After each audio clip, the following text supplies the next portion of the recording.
I've got three of the most powerful electric cars currently on sale. Tesla Model S Plaid, Lotus Emeya R and the Audi RS e-tron GT Performance. But what does their performance actually do to their range? Well, to find out, I've got these cars fully charged. We're going to leave here, drive up the motorway as far as we can go to see how far they can travel on a single charge. We'll also find out what happens when they do run out of battery. You know, do they suddenly just conk out, leave you stranded, or do you get plenty of warning? Everybody in the car rock. Come on, let's find out. I'm Matt Watson, you're watching Carwow.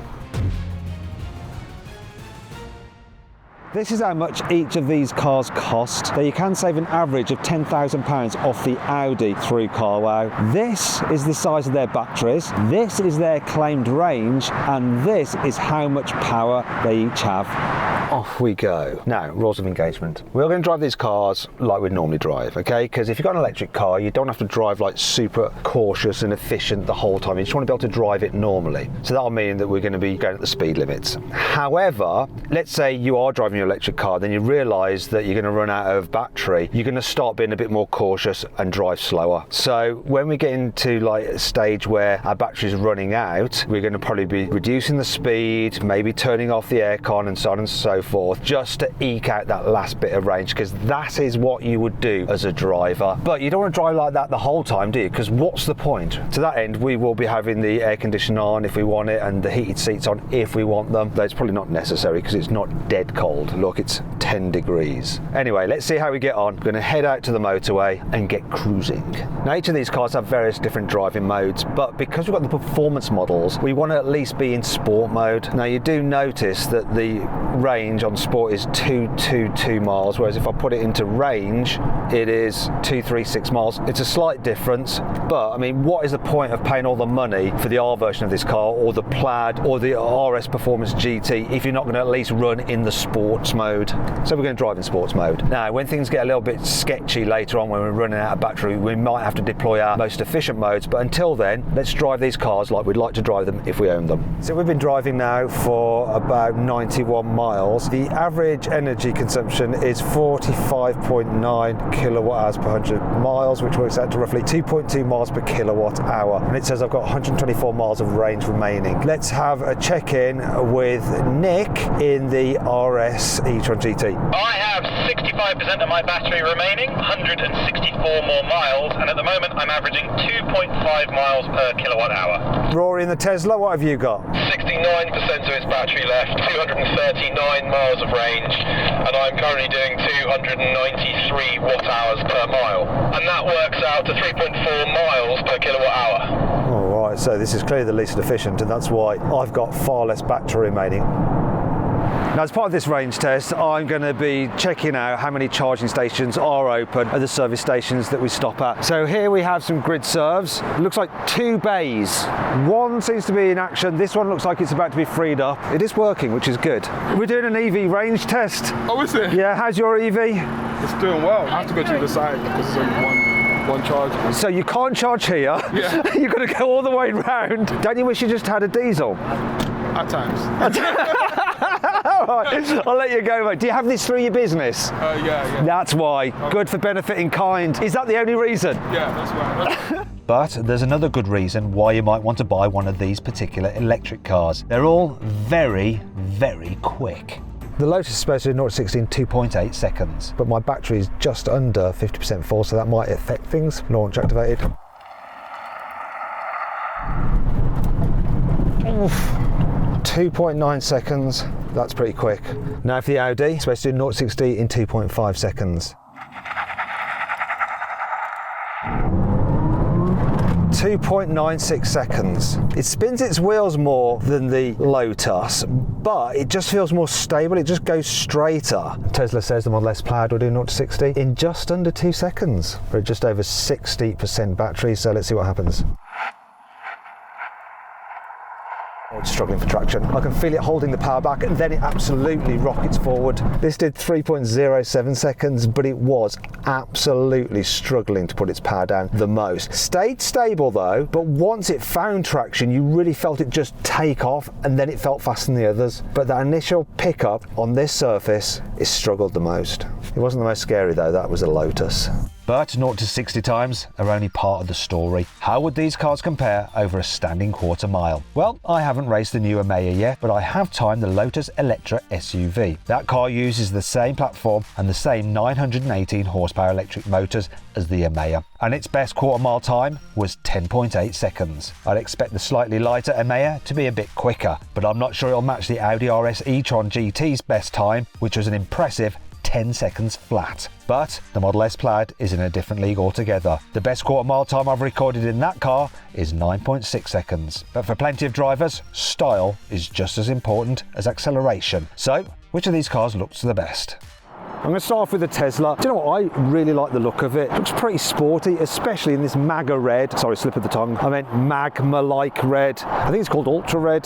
The design hasn't changed that much since the Model S was introduced, but there is something about it. It's just clean, simplistic. It's got quite wide haunches. There are a few things though, like the panel gaps in places are a little bit questionable. The alloy wheel design's a little bit bland. I think this one's on 19s, which is good for efficiency, and it's also good for comfort. Door handles, I mean, I'm not the biggest fan of poppy 80 handles, but these are among the best. Being the Plaid has a carbon fibre gurney flap spoiler, and then you've got the silly kind of Plaid badge, which I'm not a big fan of, to tell you the truth. It's a little bit kind of cheesy. Now we come to the Audi RS e-tron GT performance. So Audi has recently facelifted the car, so it's got this new grille that's not a grille because it's electric, so it doesn't need a grille, but you get the idea. This new fascia. I am not a fan of this forged carbon there. That looks awful. It's a shame because the rest of the car is just so chef's kiss. We've got 21-inch alloy wheels, lovely big silver brake calipers, these air vents there. I like the fact we've got normal door handles. Once again, a bit like the Tesla, nice wide rear hips, but even more pronounced here because of these beautiful lines down the side of the car. Then at the back, once again, very, very attractive. I like this car, and I like Audi's light signatures as well. Finally, we come to the Emeya, and I do think this is the most striking looking car, maybe because of the orange paint, but I think it's just because there's so much going on in terms of the design. Loads of streaks, lines, air vents, the light design, the swathes of carbon fibre, which unlike with the Audi looks like proper carbon fibre. It's much better. There's a big bright yellow and green Lotus badge. Let's move down the side. This car is riding on some huge 22-inch alloy wheels, but they look very good. And if you thought the Audi brakes look great, check out these high-vis brake calipers there.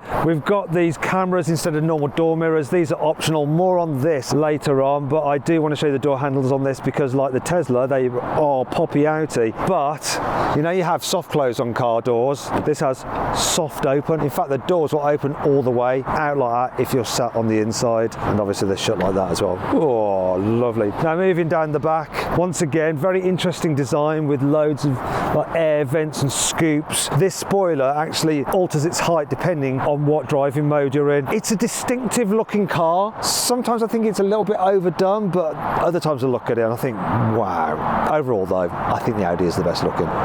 Each of these cars has a special feature, and the one on this Audi is the fact that when you open the door, it automatically raises up on its suspension to make it easier for you to get in, and then once you've climbed aboard and shut the door, it then drops down again. The Tesla special feature is all about fun. So through the car's infotainment system, you can create various noises which are then projected from a speaker behind the bumper. You can actually choose a fart noise. In fact, there's not only one fart noise, there's a whole range of fart noises. So let's have some fart sounds. Yeah, let's have another one. Now another sound of fart. There's normally different farts. Falcon heavy. We've just got one fart, and our farting system has a glitch at the moment, so it's just a simple fart. Now the Lotus's special feature is basically one-upmanship on Tesla. So we all know that Tesla has autopilot. It's not full self-driving. It relies on cameras and computer programs to figure out what other cars are doing around it. However, the Lotus can technically do full self-driving. The reason is that it has these things called LiDAR sensors. You'll see this thing pop up, and there's one in the back as well. So these sensors are using laser and radar to figure out the distance to different objects. Unfortunately, we can't use this in the UK yet because it's not legal to do full self-driving, but the car could technically do it in places where it's allowed.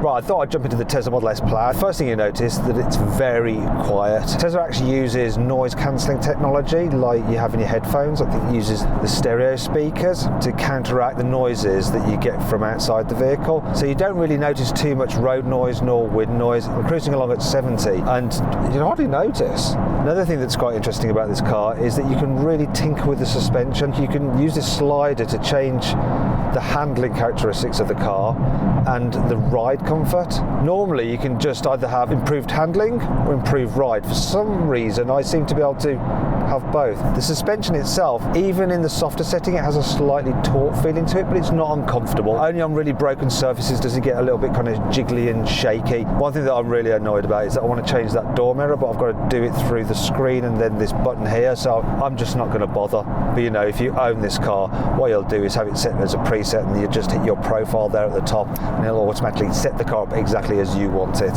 Overall though, it feels like a nice car to drive, handles pretty well for something that weighs well over 2 tons, but it's not exactly sporty, I'd say. Even though the steering's quite sharp, it doesn't really make you want to throw it down a twisty road, despite the fact that it has incredible performance. Considering the amount of performance it has, it's surprisingly efficient, but Teslas always give good efficiency from their electric cars. Speaking of which, let's see what this one is doing now. So we've done 120 miles. Our average energy consumption is 313 watt hours per mile, which works out to 3.2 miles per kilowatt hour.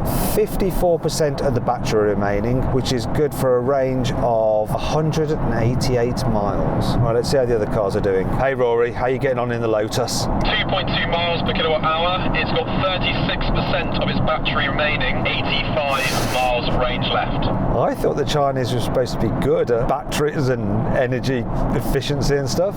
Let's see how the Audi is doing. Nick, what's your energy consumption? 2.5 miles per kilowatt hour. I've got 52% of my battery left, 133 miles. That Lotus is well off the pace. It's going to be interesting to see how far it actually manages. I'm at Welcome Break, Leicester Forest East service station, and as long as I can remember doing these EV range tests, these chargers have never been operational, and this service station have never had any alternative charging points. I mean, come on. A lot of people complain about Teslas feeling a bit cheap on the inside, but I disagree. I mean, they don't use leather, so obviously you don't get a full leather feel, but the materials are still nice and you can't fault the technology. The infotainment system is so fast, it's quite easy to use, got loads of functionality. My only real complaint with it is the fact that you don't have Apple CarPlay or Android Auto. You have to use Tesla's mapping system or you connect your phone via Bluetooth. One thing that I don't like though is the fact that the gear selector is here on the screen, so you have to slide it like that. I much preferred it when they had the controller on the steering column. Speaking of which, I also much preferred it when they had actual stalks for the indicators and stuff. I hate these indicators and having to use the buttons on the steering wheel, which are touch sensitive to operate various things. One thing I should point out is that the Tesla does sort of have soft open. Look, press the button, door opens a little bit like that, but that's as far as it goes. Now I've jumped into the Lotus and I'll show you exactly the full extent of its soft opening door. Look, press the button and it opens the whole way, and then I just press the brake to shut it. That is better than the Tesla. I think the Model X does that, but not the Model S for some reason. Quality feels better than in the Tesla. Yeah, things are even more solid. Love the Alcantara steering wheel. The design is pretty cool as well. The infotainment system, really, really fast. Apparently the processor in this is the same as used in like some gaming chips or something like that. Can't remember the exact details, but that is super slick. And unlike with the Tesla, you can use Apple CarPlay or Android Auto through it. Unlike with the Tesla though, you do have a much smaller digital driver's display. Yeah, but you have a big heads-up display, which you don't have in the Tesla. Headlining feels lovely. Oh, look at that. It's definitely got a more expensive feeling here on the inside. I like it. What I'm not a big fan of though are these screens here, but we'll talk about that a little bit more when I'm driving to really show you the problem. Seats in these, I like the seats in the Tesla, but these feel even nicer, and I'm glad that we've got an actual little gear selector there. Much easier to use rather than swiping on the screen. Finally then, the Audi. So in terms of the interior quality, I mean, it's top level in here. It's got that solid, reassuring German feel to it, and some of the materials are really nice, like the leathers, the Alcantara on the steering wheel. Definitely don't like the touch sensitive buttons because they're a bit fiddly to use and feel a bit cheaper than actual buttons. I'm also not a fan of more of this forged carbon fibre effect. It just looks terrible. However, I am welcoming the actual physical buttons for the climate control, which the other two cars don't have. And while the main infotainment system, quite frankly, is lacking. It's a bit basic really, and quite a small screen. The digital driver's display is the best of all three cars. There is something about this, you just sit lower and it just feels the sportiest, and that is helped by these RS Sport seats, which are very, very nice. The back seats of the RS e-tron are a little bit tight. I'm just about okay. Look, headroom, knee room, foot space, just about okay. I do feel like my feet are quite high, so there's not much under thigh support, and these backrests seem quite upright, but the seats themselves, just like in the front, feel lovely. But let's try it with someone taller in, someone over 6 foot. So Rory, I don't think you're going to enjoy this much. Yeah, head's on the ceiling. Oh really? Okay. Knees alright, but yeah. Shouldn't be so tall, should you? No, that's true. Okay, but this has 3 seats in the back. Nick? No, this is... No, it's not right, very no. nice.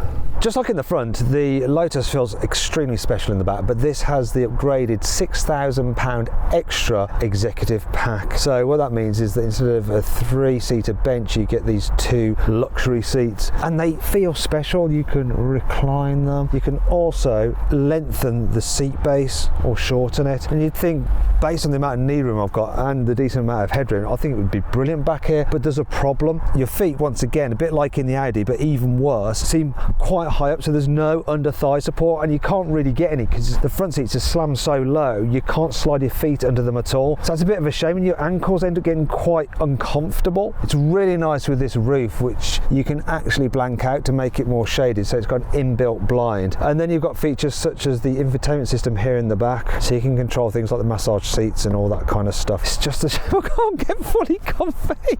I'll have to ride like that, I think. Let's try it with someone taller. Rory, do you want to jump in? I think you're going to feel the exact same issue that I have. No foot space. Yeah, you can't quite. No. Oh well. Finally we come to the Tesla. So knee room's really good, headroom's really good, but like with the other cars, you just feel like the seat is too close to the floor, so hardly any under thigh support. In fact, this feels the worst. And as with the cars, you can't really slide your feet too far underneath the chairs in front. But there is a solution with this, and it's this space here. So you go sort of side saddle. It is a shame that these back seats just seem too upright. Probably good for your posture, but not so good for your comfort. Now we do have tech back here as standard look. We get this big screen where you can control various different things, and you don't have to pay extra for that. You don't have to pay extra for the glass roof either. It's very well equipped. But let's try it with 3 in the back at once. Actually, it's not quite as wide as I thought. It's better than the Audi. Yeah. You don't want to go far like this, do you? So it's a win for the Tesla. I've just swapped into the Audi e-tron GT. I'm just checking here at Woodall Services what charging points there are. So there's a DC charger there, but there's more over here. 6 bays to charge, and they are all DC fast chargers. Well done, Woodall Services. We're in some more road works here. There's been quite a lot en route actually, so we haven't been averaging close to 70 miles an hour, obviously. Now, I've driven this Audi at various speeds, and there are a couple of things that stand out compared to the Tesla Model S Plaid. The first is, there's a bit more road noise with this car. Second thing is, it just feels more sophisticated to drive. It's something to do with the suspension, the way it goes down the road. It's still got a nice sporty torque feel to it, but it just absorbs the sharper edges of the bumps. It doesn't get phased so much either. It just seems really solid, secure and planted, and it has a sportier feel while also being more comfortable. You can sort of tell that Audi spent more money developing the car itself and the platform probably than Tesla have. You know, they're focused on outright performance and tech and energy efficiency, whereas this, you can just tell that Audi has been building cars for like 100 years or so. It really is a very nice car. Yeah, the Tesla might have the headline figures, but this, I'd rather own this. Right, and let's just do a little check-in. So, this car's averaging 2.5 miles per kilowatt hour. We've got about 40% of the battery remaining. That's good for a range of 99 miles. Nick, in the Lotus, can you give me your stats, please? I'm doing 47.1 kilowatt hours per 100 miles, which works out at 2.1 miles per kilowatt hour. I've got 16% of my battery left, which means I should go 37 miles. That's it. Rory, in the Tesla, how about you? 302 watt hours per mile, which works out at 3.3 miles per kilowatt hour. I have 43% of my battery left, means I've got 150 miles of range, so I've got a long old way to go. I'm at Trial Services and we have 5 charging stations, all are operational. Bit confusing how you can use them, but 3 of them can do DC charging and 3 of them can do AC charging. So 1 charging station can do either AC or DC charging. But really, when you think about the amount of electric cars on the roads now, there's quite a bit of, like, can you say, queuing going on. So Mark, you have just bought this Skoda Enyaq. Yeah. First time you've had an electric car. Yes. So how are you finding it? Really good. So this is the first time I've actually took it on a long journey. Because you've been down to Wembley for the football, now you're driving back up to Newcastle. I had a bit of a scare this morning where the Shell garage, it was out of order, but it wasn't on the Zap map. Okay. So that was a bit of a scary one. Then when I travelled to another one, I've got about 4 miles. The warnings were coming up and it was just like, only drive slow, 5 miles an hour, so it was pretty terrifying. Like, but at that point, were you regretting an electric car? I wasn't regretting it, but I think we should have planned a little bit better. So you're not wanting a diesel today? No. Really? You're fine to keep on stopping? Nah, I'm fine. I'm hoping in the summer I get more miles out of it, because it says 250, but I'm only getting about 190. Yeah, that's how it's going to be, I think. Yeah. Now we're going to compare the boot capacities, starting with the Audi. You've got 350 litres of space, which doesn't look that big. And to put it into context, we're going to try and fit a human in it. So Nick, could you do me a favour and climb in the boot? Can you fit a man in the Audi's boot? That is 1 man. You've got to get your entire body in. It looks like there might be room for another man, but Rory, do you know, is that doable? How do you like it, Nick? Confident. Actually, I don't think, Rory, I think you need to get out. Let's go for a slightly smaller man. You might be wondering why I'm not getting in. Well, there's a reason for that, because I need to test the other storage compartment. Go on, guys. I think you can definitely, just imagine you are actually spooning. Miguel, we're going to try and shut it now, so watch your feet. You don't want to lose your feet. Move those fingers. 2 men in the boot. So apparently this car has a frunk. We've got an entire team trying to figure out how to get into it. I think I remember. It's on the door. Here, look. There it is. Right, 85 litres then. Not much more than a Porsche 911s, but here we go. I'm going to get in. That's it. It's hurt my back, but I'm sort of in. Go on. No, it's not going to work. See, I don't get the team to do anything that I wouldn't do myself. Next car.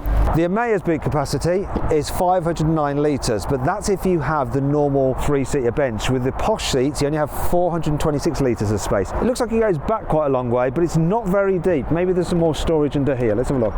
Not really. At least this cover's kind of flexible, so that might help you out a little bit. We can definitely fit you in there. You're going to fit. Ooh.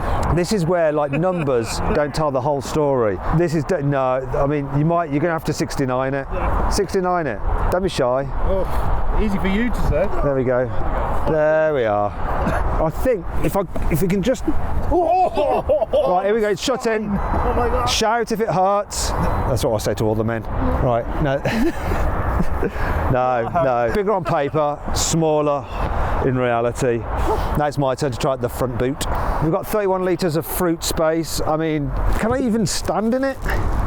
Now if I fall over here, I'm going to break my ankles. Almost did. I'm kind of wedged. There we go. Yeah, this is so far the least practical. Got it back. Finally then we come to the Tesla. 709 litres in the boot apparently. Yeah, it looks the biggest, but there is this storage area under here, so I don't know how. Well, I know, maybe. Actually, if I take this stuff out. Go on, Nick, get in there. Not in that lower bit. Go towards the back. I think, Rory, this might be the first time. Whoops. I think you need to get part of your body in there, Rory, for this to work. I'm almost looking forward. Put your belly in there. Your belly and your bollocks. Girl on top? Well, I don't know, because we've got to shut this, Nick. Okay. This is the problem. Let's just put that there. Yeah, you could get Miguel in that. Look at the position you're in. I mean, clear win. We've got 89 litres front boot space, by far and away the biggest. Look at this. Definitely the best. No point really, but do you want your revenge? Don't do too hard, please. That bit will hurt. Well, if I go like that, go on. Oh, he wants to do it much harder than that to win for the Tesla, surely. I'm at Ferrybridge Services and there's lots of charging bays. So we've got 14 grid serves here, and I think there's another 6 over there. Then there's 18 Tesla bays. It's fine. Finally then, I'm in the Emeya, and it's not starting off well because I've got 14% battery left, only 32 miles of range. Now to drive, on smooth roads like this, it feels pretty nice, but over slightly bumpier surfaces, it does shake the car a bit. It feels like the less sophisticated the way it goes down the road, this car. It kind of feels a bit overly firm at times, and I wonder if that's partly to do with the fact that it's the heaviest here at 2.6 tonnes, so the suspension is just having to work harder to keep the car stable. But also I wonder if some of it's to do with development, because often with a car manufacturer, the more time and money they spend on developing the car suspension, just in terms of fine-tuning it, can really affect how it drives. And I wonder if they just haven't spent so much on this car. I mean, normally Lotus are absolutely brilliant at suspension. They do cars that handle well and they're really comfortable, but usually Lotus builds light cars, and this is not a light car. And to be fair, this isn't a car that's been built in Norfolk by the Lotus factory. It's built out in China. It's not terrible, but it's not quite in keeping with this car's price tag, nor the badge on the bonnet. What is better though is the soundproofing. There's a bit of wind noise just from there, but hardly any road noise. It's really quite good. I'm less keen on these camera instead of door mirror thingies because it just feels weird, like looking at that angle when you expect to see it there. Looking over that side isn't as bad though, but ultimately with these digital displays you just don't get any depth perception like you do with a mirror, so I wouldn't expect those. As for the handling, well, the steering is pretty responsive. This is fine, you know, if you drive it in isolation. It's not perfect, but it's fine. But when you compare it to how the Audi drives, and even the Tesla, it's not quite as good. Speaking of not quite as good, I've got 10% battery now, so I'm definitely going to flip this into range mode. And now it says I've got 25 miles range remaining. I'm averaging 47.3 kilowatt hours per 100 miles, which works out to 2.1 miles per kilowatt hour. We've done 165 miles. I'm not sure this thing is going to make it to 200 miles. That'd be terrible. I'm kind of wishing I didn't launch it now. All right then, Audi, can you tell me your stats, please? 2.5 miles per kilowatt hour, 32% of my battery left, so I'll be driving for another 81 miles. Tesla? 303 watt hours per mile, which converts to 3.3 miles per kilowatt hour. I have 39% of my battery left, which equates to 133 miles. Okay, I got a bit of a problem. I've got just 5% battery remaining, 12 miles of range. What I'm going to do is come off in a second at Weatherby services. Hey guys, listen, I've got to go. You're on your own heading up north. Good luck, Tesla. Good luck, Audi. Right, I've had a warning saying 2% battery, you might need to charge your car. And sure enough, 2%, 6 miles remaining. I'm now in an industrial estate and cruising around at 30. I wonder how long this is going to last. Oh look, warning, 1% battery, charging stations nearby, 2.6 miles away, and I've got 3 miles of range, so can make that, or can we? What? Wait a minute, it said it was we've gone the wrong way. 6 minutes and 3.2 miles, I've got 2 miles of range left. The sat-nav's dirtied us. So the trick computer says we've done 86 miles. Right, let's do a check-in with the other guys. Hello, Matt. Hi, Nick, you all right? All good. More importantly, how are you? Well, I'm driving round and round in circles with allegedly no battery left and allegedly no range left, but this car doesn't want to give up just yet. I think it's keen to make it to 200 miles, but what's your stats right now? I have 30 miles of range remaining. I've got 12% of my battery left, but my energy usage is actually improving, so I'm doing 2.6 miles per kilowatt hour at the moment. How many miles have you done so far? 224 miles so far. Give us a call when you conk out. Hello, Rory, it's Matt. Hello, how are you? Yeah, I'm still driving around. I've got a very, very, very lethargic throttle pedal. How many miles have you done? 224 miles, still doing 3.3 miles per kilowatt hour, and I've got 73 miles of range remaining. So yeah, I think I'll just creep over 300 miles. Okay, well, good luck. Right, I'm now at 191 miles. Oh, hello. I noticed another drop off in power. Got my pedal to the metal and it's not picking up much speed at all. It's funny, I'm not getting loads of like screechy warnings or anything. It's quite relaxed about the whole affair. Now we've actually done 6.5 miles since it said it was empty, so there's plenty of leeway. Ooh, it's just dragging its heavy body up here. 7 mile an hour, 6. Come on, 5.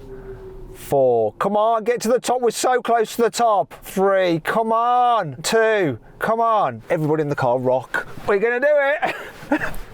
3 mile an hour, 4 mile an hour. It's not gonna go up again. Oh, speed's dropping. Oh, here we go. Oh, I'm pulling over, I'm pulling in. This is a good place to die. We're dead. And we're dead in a safe place. Let me just put it into park and put it back into drive, see if it'll let me drive. No, see if it'll let me reverse. But I can't creep up the hill. So the slightest incline is just killing it now. I can't reverse with any steering lock on. It's game over. So let's see what we did. Distance was 193.5 miles range. It's not great really, is it? Average energy consumption, 45.2 kilowatt hours per 100 miles, which actually works out to 2.2 miles per kilowatt hour. The reason it hasn't gone that far is because it's really not that efficient.